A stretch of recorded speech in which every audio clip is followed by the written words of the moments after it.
Babangon sa makabayang serbisyo publiko. Ugnayan ng Radyo Pilipinas World Service sa iba't ibang embahada ng Pilipinas upang maghatid ng impormasyon at kaalaman sa mga kalagayan ng ating mga kapwa Pinoy na naninirahan at nagtatrabaho sa iba't ibang panig ng mundo. Babangon sa makabayang serbisyo publiko para sa isang makabayang serbisyo publiko para sa overseas Filipino workers. Babangon sa makabayang serbisyo publiko kasama si Ray Sampang dito sa Radyo Pilipinas World Service.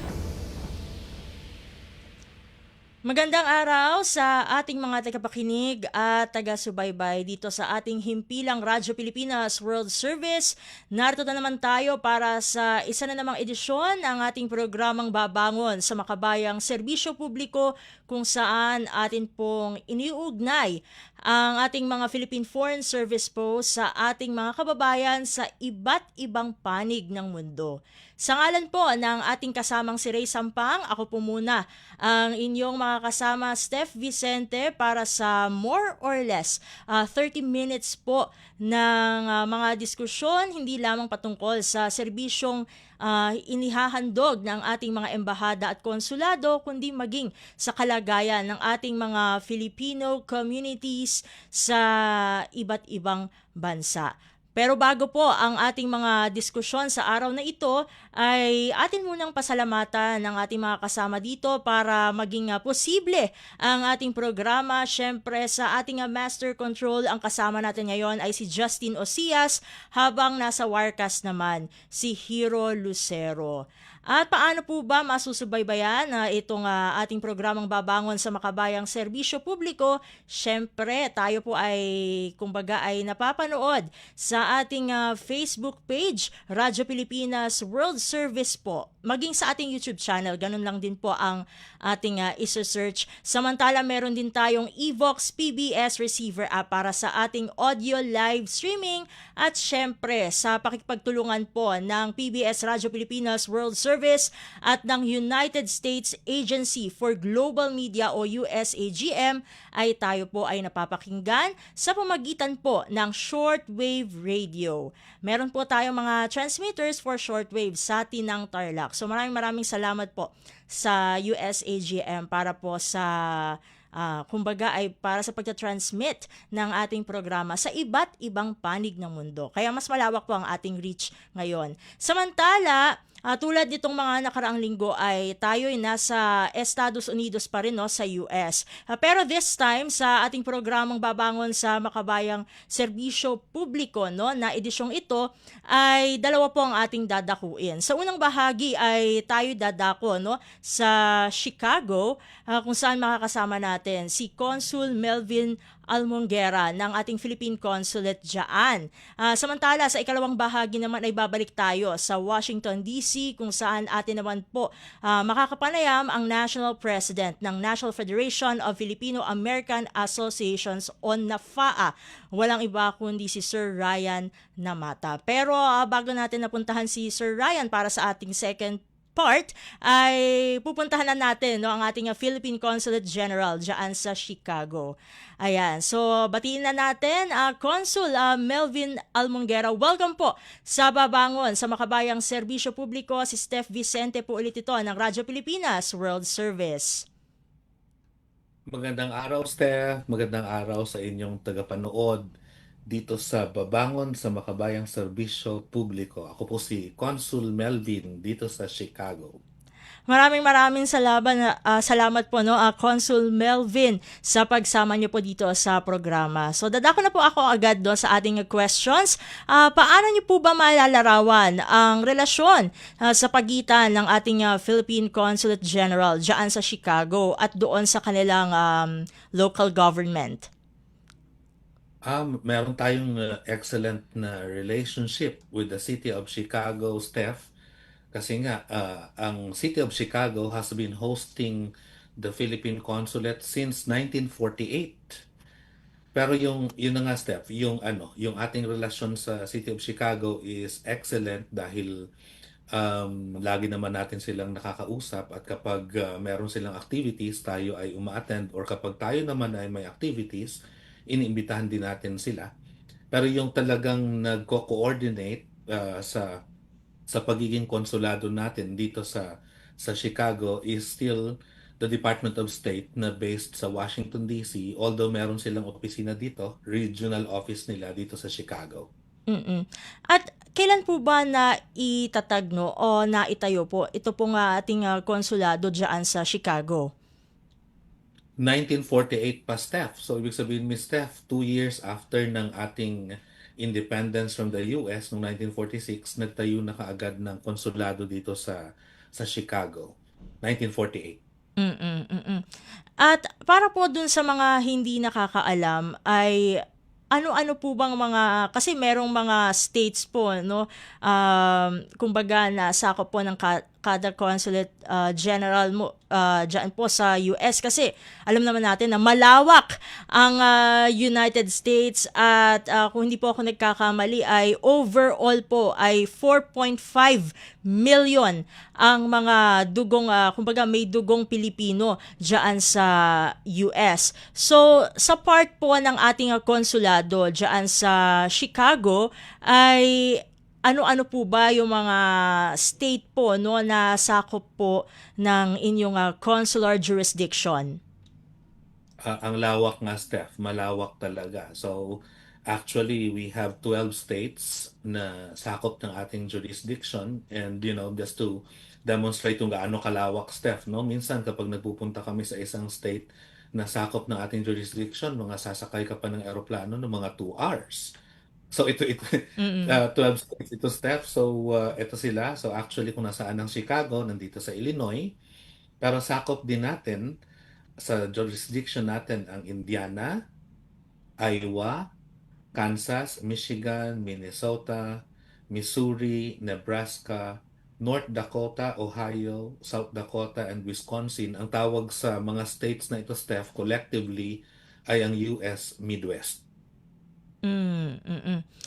At dahil nabanggit niyo na po no itong mga kumbaga yung mga sakop po no ng consular jurisdiction ng ating Philippine Consul General diyan sa Chicago. Ito naman po yung gusto naming malaman po no Consul. Ilan po ang mga Pilipino po no na nagtatrabaho or naninirahan po. Siguro hindi lamang kasi syempre nabanggitan natin yung mga sakop ng consular jurisdiction po no.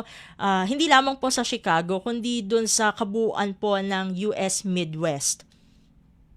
So actually, Steph, ito ay ayon sa survey or sa census ng US Bureau of Census, sa buong Midwest, meron tayo sigurong mga 387,735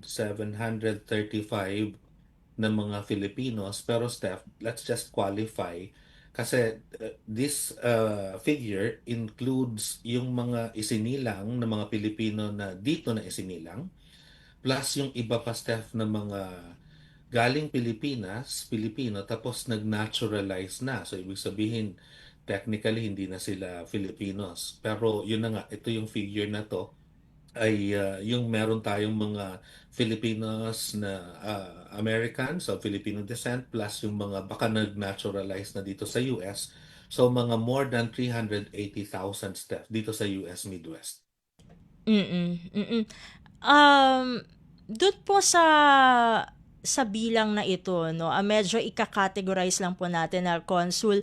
Meron po ba kayong datos or at least estimates po, no, kung dun sa 300 plus thousand na yan, ay ilan po ang mga matatawag po natin na migrant workers? Kasi meron mga Filipino-Americans, meron mga naturalized na po, at sila po ay mga US citizens na. Pero at least, so, yung mga migrant workers pa rin po no na kumbaga for temporary residence lang dahil ang pakay nila is magtrabaho po diyan sa US Midwest. So actually, Steph, wala tayong data, wala tayong datos kung ilan talaga yung mga temporary na migrants lang na andito. So yung nag-handle sa kanila or yung talagang directly na makakabilang siguro yung Department of Migrant Workers, lalong-lalo na yung mga migrant workers na offices natin dito sa buong US. So, yun na nga, kapag mga concerns ng mga migrant workers natin dito, we work together with the Migrant Workers Office na wala dito sa Chicago dahil wala silang opisina dito pero they Mm. are based in Washington, D.C. Pero Hmm. yun ang step, wala tayong data kung ilan talaga yung mga migrant workers or temporary workers lang na andito sa Chicago or sa Midwest. Mm. At, dahil ito po ay napag-uusapan na natin itong mga migrant workers 'no, although you have, no data pa po 'no, regarding diyan, pero overall po 'no, sa mga Pilipino po na nagtatrabaho o naninirahan po sa US Midwest, saan-saan po ba silang, fields na nakikilala o namamayagpag? Ayon sa census pa rin, Steph, yung talagang pinakamadami ay siguro yung mga nasa medical, healthcare, tsaka education. So siguro ito yung mga nurses natin, mga mga teachers. So talagang number one yan pagdating sa census. Tapos, yun na nga, madami-dami na rin yung ating mga caregivers na andito.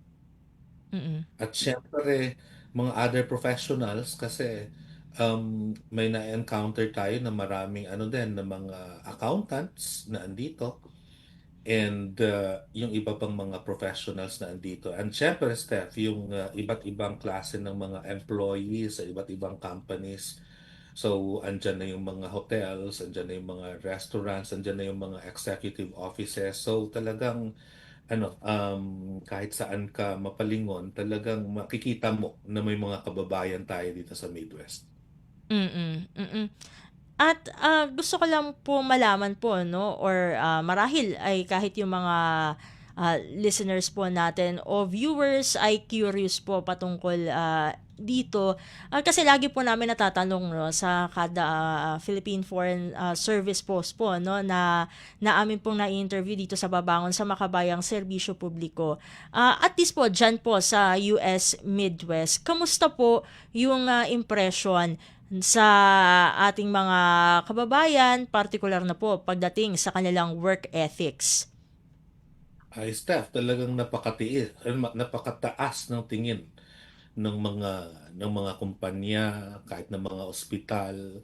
So talagang kadalasan kapag yung ating Consul General ay nakikipag-usap sa mga governors ng iba't ibang states, talagang alam mo yung number one na tanong kaagad is paano makakakuha ng mas marami pang nurses galing Pilipinas. So talagang pagdating sa mga nurses, talagang ang hanga dahil nga sa kanilang kalinga at kanilang mga natural, 'di ba, na mga abilities sa pagtulong sa mga may sakit, talagang ang taas.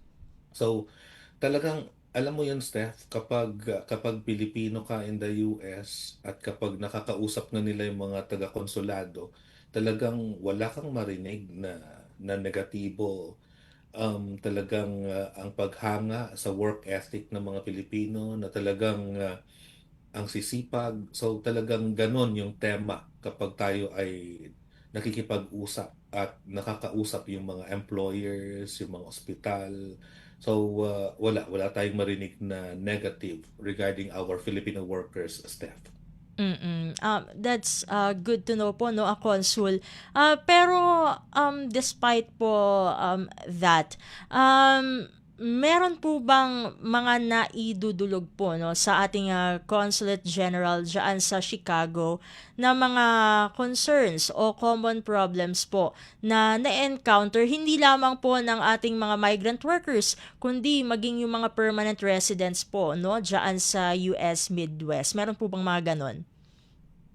Meron din naman, Steph, pero talagang mangilan-ngilan lang din. Dahil dito kasi sa US, ang kadamihan sa ating mga kababayan ay empowered na kasi accessible naman yung mga pagdudulugan mo ng mga opisina. Yung mga nagtatanong sa atin patungkol sa kanilang mga hinaing o di kaya if they have concerns, sa most part, will only direct them kung anong opisina na in charge dito sa US and they can actually inquire directly na. Kasi nga, dito din naman, Steph, ang gusto din naman ng mga appropriate authorities na kung sino yung may concern, direct ka ng dumulog. Kasi nga, 'di ba, ang kanilang privacy laws dito ay talagang istrikto. So pagdating sa mga ganyan, meron tayong nakukuhang mga concerns, pero karamihan i-direct mo lang at yung mga iba naman na kailangan talaga nating tulungan ay na-address naman natin appropriately. Mm. And speaking of that po 'no, siguro, maaari po nating, ma-promote na din po dito 'no. Ano-ano po bang mga services po ang, naibibigay po 'no ng ating, Philippine Consulate General sa Chicago sa ating mga, kababayan sa US, Midwest at, siyempre gusto din po namin malaman po 'no kasi, ang Chicago ay siyempre, 12 states ang sakop. So nakakapagsagawa po ba kayo ng mga consular outreach missions din po, Consul? Yes, Miss Steph. Actually nga dahil nga masyadong malawak ang ating consular jurisdiction, isa nga 'yan sa medyo 'di ba concern ng mga kababayan natin kung lalong-lalo na if they have consular needs. So ang ginagawa ng konsulado is sa mga lugar na medyo talagang malaki ang concentration ng Filipinos at talagang yearly as much as possible ay binibisita ng consulate 'yan. And sa mga lugar naman na, hindi naman ganun kalaki yung concentration, siguro mga every 2 years. So, ma-plug ko lang, Steph, para Mm. sa ating mga tagapakinig at baka sila ay nalalayuan sa consulate. So, don't worry para sa kanila dahil we'll visit them. And actually, noong last February 7, ang consulate ay nagpunta sa St. Louis sa Missouri. Nagkaroon ng consular outreach doon. And this coming February 21, pupunta naman ang consulate sa Overland Park, Kansas. Tapos sa March 20 to 21 naman, we'll go to Columbus, Ohio.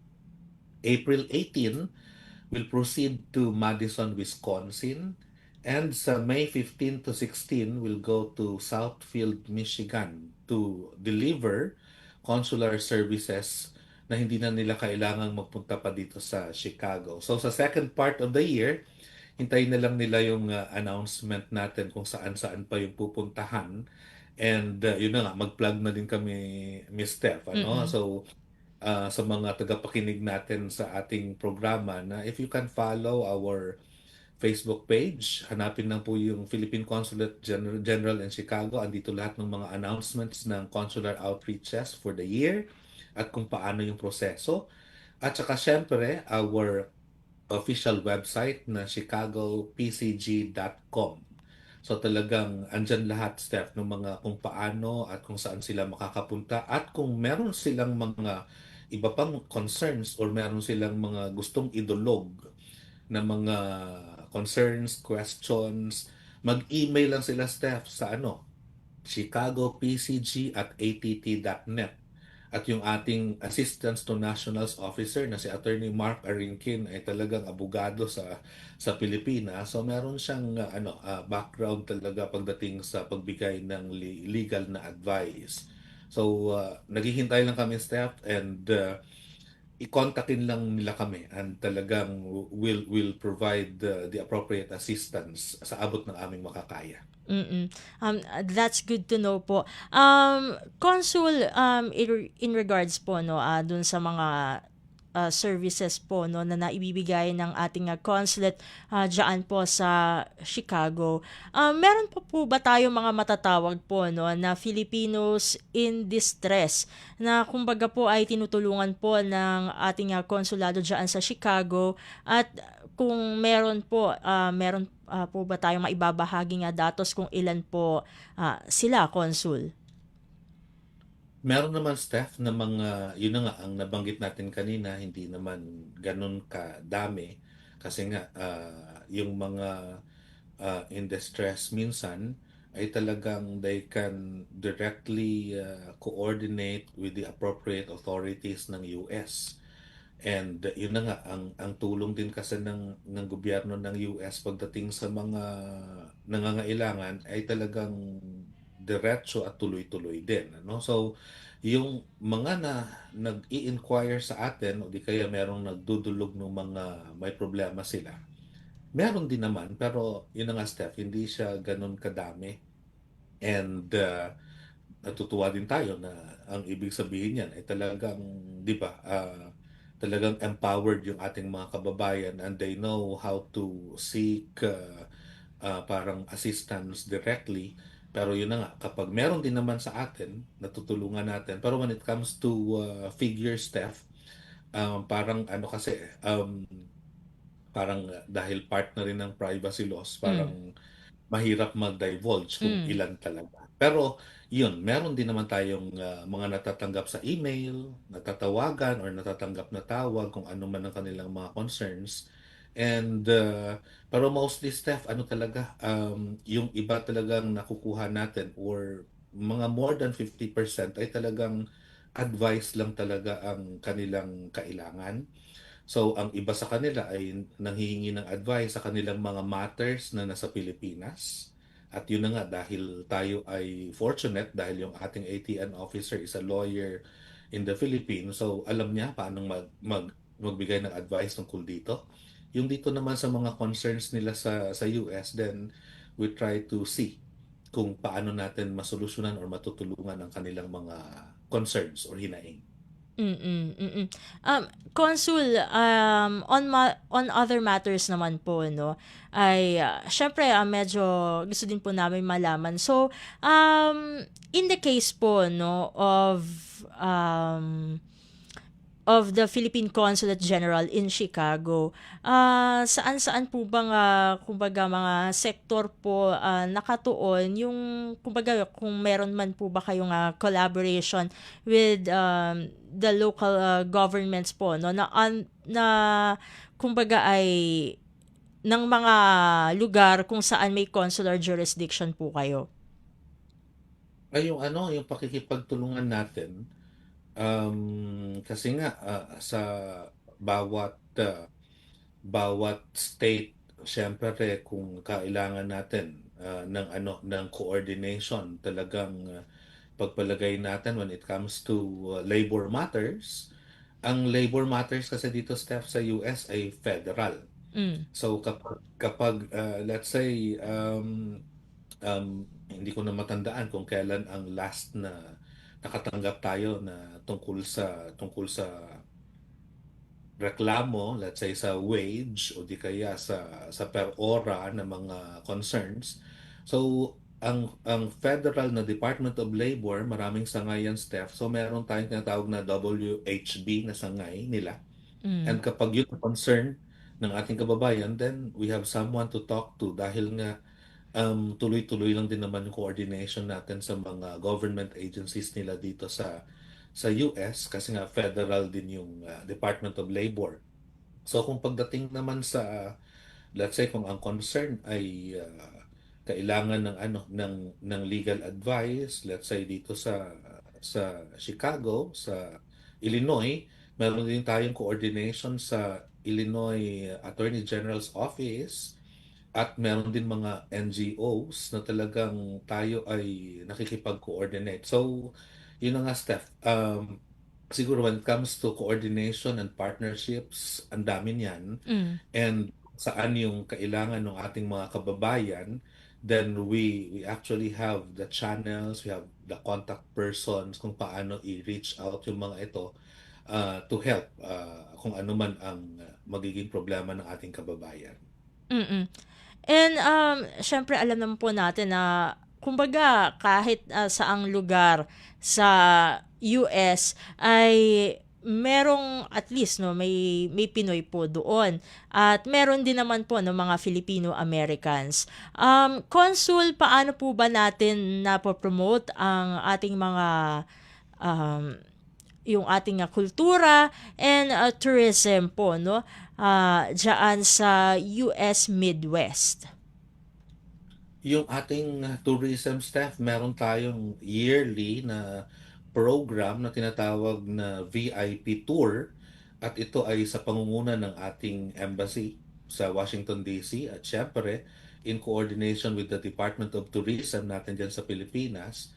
So ngayon ang schedule ng VIP tour ay sa July 12 to 21 if I'm not mistaken, Steph. Mm. And we promote that. Talagang all out ang lahat ng mga consulates natin at saka yung embassy na yayain yung ating mga kababayan, yung kanilang mga pamilya. It's not exclusive to Filipinos. Pati na yung mga employers nila o di kaya mga kaibigan ng ating mga kababayan. And yun, every year meron tayong VIP tour at hindi bumababa sa 300 staff na mga na mga participants ang nagpupunta sa Pilipinas as a group galing dito sa US. So, yun, isa sa malaking programa ng lahat ng mga consulates general at saka ng embassy natin, yung VIP tour. Pagdating naman step sa kultura, ang nakakatuwa dito sa US ay yung pinaka-partner natin diyan, yung mga iba't ibang mga cultural at saka mga community groups Mm. na mga alam mo yon yung let's say dito sa Wisconsin merong mga minsan nga provincial groups ang tawag, 'di ba? Mga Iloilo Mm. group, kaya mga Ilocano groups na talagang sila mismo when they hold their galas, talagang yung kanilang isa sa mga aims nila for holding such events ay to promote yung ating mga Philippine culture at saka yung mga tradition natin sa kanilang mga anak dahil nga ang mga ito ay baka hindi na doon isinilang sa Pilipinas at wala ng idea kung ano ba talaga ang manirahan at ano ba ang kultura ng Pilipinas. So, nakakatuwa dahil katulad niyan, parating na naman yung Mayo, may Mm. mga Santa Cruzan event. So, ngayon pa lang may natatanggap na kaming invitations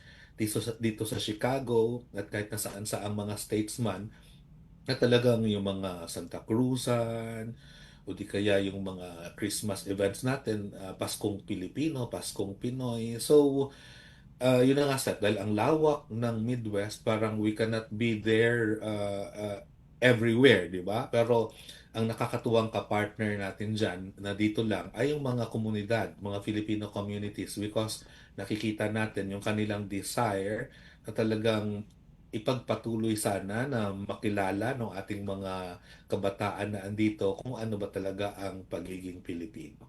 Mm. And speaking of that po, no, kumusta po ang relationship ng ating Philippine Consulate General sa Chicago sa ating Filipino community, no, within the US Midwest, bukod po sa mga nabanggit niyo regarding na culture related, ano po yung mga collaborations niyo pa po, no, with the Filipino community? Yung Steph, kapag nag-outreach yung Philippine Consulate General sa iba't ibang states, isa sa mga intentions natin dyan is to touch base with the Filipino community organizations at syempre kumustahin kung ano ang kalagayan ng ating mga kababayan. So, isa yan sa mga networks ng consulate staff, yung mga Filipino community organizations natin, na kapag yun na nga, minsan nakakatanggap tayo ng balita kung ano man yung kung ano mang kung meron mang mga kababayan natin na in distress ay minsan dumadaan sa mga Filipino community organization. So that's one active na partnership natin. Another step is yung napakinggan ko yung programa niyo with Conjen Donna Mm. last week pa yun. So yung kapag may mga warning dito tungkol sa tornado o di kaya snowstorm, so ang una nating kinokontak Steph ay yung mga Filipino communities on the ground kung kumusta yung mga Pilipino natin doon, mga kababayan natin. At kung meron tayong mga announcements na sila ay mag-ingat o di kaya meron tayong nababalita ang kung ano man na ang concerned ay mga Filipino. So kapag malayo sa atin dahil nga sila ay nasa ibang state, then yung unang hinihinga natin ng tulong yung ating mga partners na Filipino community organizations doon. So ang parang masasabi ko lang step sa tanong mo, talagang essential partners yung mga Filipino community organizations natin and yung particular relationship ng consulate with many various Filipino community Mm. organizations in the West ay talagang talagang excellent step dahil kung ano man ang kanilang kailangan. Kasi nga minsan may mga Filipino community organization tayo na may mga event sila na kailangan ng attendance ng taga-consulate. So we check kung kakayanin, may nagpupunta para mangmusta, para mag-touch base. Kung meron silang kailangan ng mga cultural paraphernalia, minsan mga flaglets ng Philippines sa kanilang mga events, nagpapadala tayo. So talagang excellent and active, dynamic step yung ating partnership with the Filipino community organizations at malaki ang ating utang na loob sa kanila dahil they can reach our kababayan dahil sa ganito kalaki na coverage, sila ang on the ground at kapag nahinga natin ng tulong talagang kaagad-agad hindi sila nag-aatubili na magbigay ng assistance. Mm, mm. At bago ko po kayo pakawalan po, no, Consul, siguro mensahe na lamang po para sa ating mga tagapakinig, lalong-lalo na kung may nakikinig po sa atin, hopefully, na mga kababayan po natin dyan sa US Midwest. Go ahead po, Consul. So, again, maraming salamat, Steph, for this opportunity. At sa mga kababayan natin sa US Midwest, kahit na, let's say, malayo kayo sa Chicago, we are just one email away, chicagopcg@att.net. At kapag gusto nating malaman kung kailan bibisita ang consulate dyan sa lugar ninyo, just follow our Facebook page. Hanapin lang po ang Philippine Consulate General in Chicago and kahit na nga sa Facebook Messenger, Steph, meron Mm. kayong concern, meron kayong tanong tungkol sa serbisyo ng Philippine Consulate, just message us kahit na sa Instagram and we will reply as soon as possible at mabigyan natin ng solusyon o di kaya maituro natin kung anong dapat gawin kung kayo ay merong mga concerns at andito lang lagi ang Consulate General kasama ng aming Consul General staff na si Consul General Melanie Rita Diano. Sa kanyang pamumuno, andito ang Consulate General at your service po. Mm. With that po, maraming salamat po, Consul Almonguera, sa pagsama niyo po dito sa Babangon sa Makabayang Serbisyo Publiko. Sa ulitin po, hopefully, mabuhay po kayo. Bye-bye, Miss Steph. Thank you very much. At ating po nakasama si Consul Melvin Almonguera ng Philippine Consulate General dyan sa Chicago. Sa pagbabalik ng ating programang Babangon sa Makabayang Serbisyo Publiko ay atin na pong makakasama naman ang National President ng National Federation of Filipino-American Associations o NAFAA, walang iba kundi si Sir Ryan Namata. Magbabalik po tayo makalipas ang ilang paalala. Paliwanag mo sa tao na hindi totoo yan. Dahil ang totoo, yung totoo ang dapat ninyong malaman. Nagkalat sa internet ang fake news o mali ay Miss Stephanie, tinatapon niyo yung tao. What they are doing is creating panic. We say no. Yung pagkalat ng fake news. And some of it's dangerous. Sana iwasan po natin pag-spread ng fake news. At di magpapakalat ng disinformation at misinformation ang kasulukuyang administrasyon. Stop telling us fake news because you're wrong. Para sa totoo at mapagkakatiwalaang mga balita at impormasyon, Radyo Pilipinas. At tayo nagbabalik na po sa ating programang Babangon sa Makabayang Serbisyo Publiko. Tulad ng ating nabanggit kanina ay kasama na po natin ngayon ang National President ng National Federation of Filipino-American Associations o NAFAA. Walang iba kundi si Sir Ryan Namata. Sir Ryan, welcome po sa program. Si Steph Vicente po ulit ito ng Radyo Pilipinas World Service. thank you, Stephanie. Thanks for having me. I wanted to tell you my Tagalog is not very strong, so I apologize. It's all right, Sir Ryan. Thank you for joining us in the program. Before we proceed to your organization, we would just like to know if how long have you been living or staying in the US or Sure. you or lumaki na po kayo diyan, Sir Ryan? Sure, yeah. I moved to the United States when I was 9 years old. I'm in my late 40s now, so it's about 3 decades or so. I've been here a very long time. Mm-mm.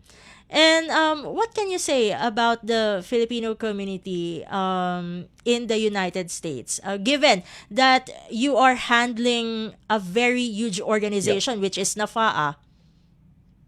hmm Yeah, I think there's different ways to look at it. I think from a socio-economic perspective, a lot of data would tell us that the average Filipino and Filipino American is doing really well in America.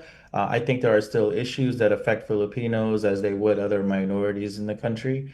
There are many discrimination cases, hate crimes, especially during the pandemic, was very high, and perhaps certain policies may adversely affect the population as well. I think the community here has really responded to many of these challenges. On the challenge of assimilation to the world of work here, many really great organizations do well to orient Filipinos to the workplace. I know one organization, such as the Philippine Nurses Association, comes to mind as an organization Mm, that does a fantastic job of onboarding new nurses. The Filipino community does this informally as well. I have a cousin who recently moved to Kentucky as a nurse, and all the Filipinos and non-Filipinos actually who work at his hospital have done really well to welcome him and his family and make him feel at home. But obviously, Kentucky is very different from the Philippines. I mm, would say that growing up, I used to go to a lot of cultural events, Filipino cultural events, and many organizations, as Mr. Melvin mentioned, here put these together. They celebrate Philippine Independence Day and also major holidays. These really help Filipino Americans to learn more about their origins, their history, and meet other Filipinos in the area. So I think overall, the Filipino community in the U.S. is strong. mm. There's so many great organizations doing great things to enhance the lives of Filipinos, but I think there are opportunities for the community to come together more. Mm-mm. And of course, since you handle a very high position within an organization, of course, we would like to know how and why NAFAA was established. Yeah, NAFA was established in the late 90s, and it really came together because a lot of Filipino leaders all around the country, I think that this is the best way to put it. There were a lot of Filipinos having small campfires in different states, and then these Filipinos that started it realized that we need to create a bonfire, and you need to take all those little campfires everyone was building and bring them together into one voice to amplify all those voices of the Filipinos. So in 1997, we were founded by a group of really strong leaders. A lot of them are still around. A lot of them Mm, are really great at for me to consult with and for me to gather a lot of wisdom from. So they that's how essentially we were started. NAFA uses four pillars to help deliver some value to our community. So one is advancing our culture. That's one of our pillars where the different regions, the different chapters that NAFA has, a lot of them put together those events like Philippine Independence Day, like Sinulog or Simbang Gabi. And then we also do a lot of civic engagement. And then we do a lot of advocacy, national advocacy, and then we do leadership development. So we're very focused on creating the young leaders for the Filipino community in the U.S. mm. That's good to know. We are just curious how many members does NAFA have now, given the since you have mentioned it was established in 1997, so now it is 2026, so 29 years. So how many members Yeah, does your sure. organization have right now? Sure. There's different answers to that because we have a lot of regional presence. Oh. I can tell you that it's most likely, when we add everything up, it looks to me like about maybe 20,000. Mm. So for instance, in Nevada alone, we have 2,000 members. In California, those cities in California, will have a lot of members. So I would say that we're, closer to around, being able to reach about 20,000. That's good to know. Now, Sir Ryan, what concerns are commonly raised by your organization members? Of course, they are Yeah. from the Filipino community. To NAFA, or even to the Philippine Embassy in Washington, D.C., which would be relayed to NAFA. Yes. Yeah, so the answer to that is it depends on what year it is. I think that I would say growing up, I grew up here in the 80s and 90s. A lot of Filipinos were looking for each other, looking to build a community. And I remember the embassy here in Washington, D.C., where I'm based, did a really great job of putting together events and bringing people together and facilitating conversations that actually ultimately led to the creation of organizations like NAFA. NAFA was created in Washington, D.C., and the embassy was a big part of that. They help with the creation of these community organizations to promote the arts, social events, camaraderie, and community. I think it's just built into the Filipino DNA that we seek each other out and connect wherever we are in the world. I feel like everywhere I've traveled in the world, I see Filipinos and I see them build their communities, and they're all very tight knit and supporting each other. So I think that was in the beginning of NAFA. That's a lot of how we interacted with the embassy. I think these days, just talking about the United States in general, everyone's having to navigate quite a few complex, politically charged environments that are quite challenging. The embassy has done its best to help Filipinos, especially those who are non-citizens, with the best guidance they have in the moment. The world is much more fast moving these days. I think the embassy and Filipino organizations in the US have been dancing backwards and in heels, so to speak, and everyone's trying to make sure that we don't make a misstep. I think we're all in agreement that the rule of law in the United States applies to all. It's important that we all respect this. Of course, it's a cornerstone of American democracy. And I think the embassy, as Mr. Melvin, spoke earlier, knows this very well and guides the Filipino community in America consistently with that value. And of course, now that we're talking about the embassy, what projects or programs of our embassy in Washington, D.C. have greatly benefited Yeah. the Filipino community or you personally? Yeah, I think the embassy in Washington, D.C. has to be one of the more active ones. I know New York is also very active. Los Angeles is also very active. But here in Washington, D.C., they actually put together a lot of lectures on Filipino history and Filipino American history. Mr. Melvin spoke about the VIP tours that happen in July. I'm just waiting to find enough vacation time to get to one of those, but those are really great deals. They're great, groups that they put together as well. They showcase a lot of talent. So, for instance, the embassy will bring a lot of Filipinos. I know one a few years ago was a an awardee for in the fashion field, and they brought this individual from the Philippines to the U.S. to showcase them at the embassy. The embassy also has resources for dual citizens, and also the embassy lets us use their space to have meetings and other events and things like that. So they've been a really great resource for us. Mm-mm.